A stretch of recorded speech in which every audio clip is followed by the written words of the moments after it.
Let's have a little talk about unique codes. If I go into the file and I see, and I go to the indexes, let's say, I'll go to, let me go to the company, and I'll put in Acme, okay? And if I browse, you realize that there are several companies that have the exact same name, Acme Nails. For some reason, they're the same company, a company code that for some reason is somehow different. We can maybe have two companies that have the very same name. It's actually possible. I mean, it may not be a nice thing, but you may have an Acme widgets in New Jersey and an Acme widgets in Florida. It's very easy. It's very easily possible, and so forth. More demonstrative of what I want to do would be, say, last name. Obviously, on a last name field, you could have more than one record with the same last name. Here's a James Smith. Here's a Robert Smith.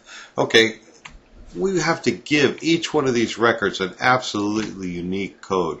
If I type in Smith and I'm not sure where I'm going to go to, which record, I have to know exactly which customer code I can type in to get specifically to this record.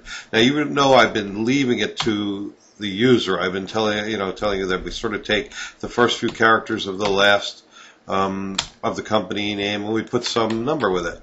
That makes it's pretty unique. It's pretty hard to imagine you'd have another company STOR with also that you put a 1000 next to. But if you leave it up to the user, they're definitely going to mess up. Even if they keep a list of all their companies and their customer codes, they're going to try to make sure we don't make any unique, make any customer code non-unique. We got to make sure every single one's different. Well, believe me, if you leave it up to the user, you're going to mess it up. There's no question. Let's save this out. And I think I have to put something in the phones. So 1, 2, 7, 2, 2, 2, 2. Okay. All right. So the idea is we want to provide this customer code automatically, a unique customer code. The reason why I'm insisting that it start with the first few names, the first few letters of the company name is that most people refer to they know they're working with Stormdoor Incorporated. They wouldn't know if their customer code for Stormdoor Incorporated was 15739. They would find that hard to remember, and they wouldn't be able to just go to it right away in a file profile. I like them to be able to let's go by customer code now. If I pick for index and I go by the A customer code, I can type in STOR. I'm looking for Stormdoor Company. Hey, guess what? I came close. If there had been a Storm 1002, 1003, I would have been able to browse and come still pretty close to it. I would have said, oh, I got many more than one stores. At least they're going to be STOR to start with. Then I'm going to have to look through maybe 1000, 1001, 1002, whatever. But I'm staying somewhat mnemonic, and that's very important. Now, we realize we cannot allow the user to put in these codes for us. We're going to have to do it physically for him.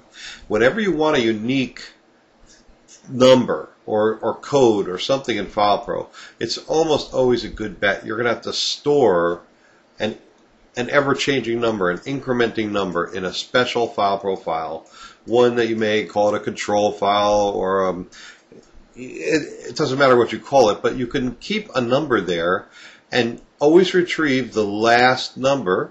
As soon as you retrieve the last number from that file that's been used in that file, increment that number, add 1 to it, and get it ready for the next person who needs a new unique number.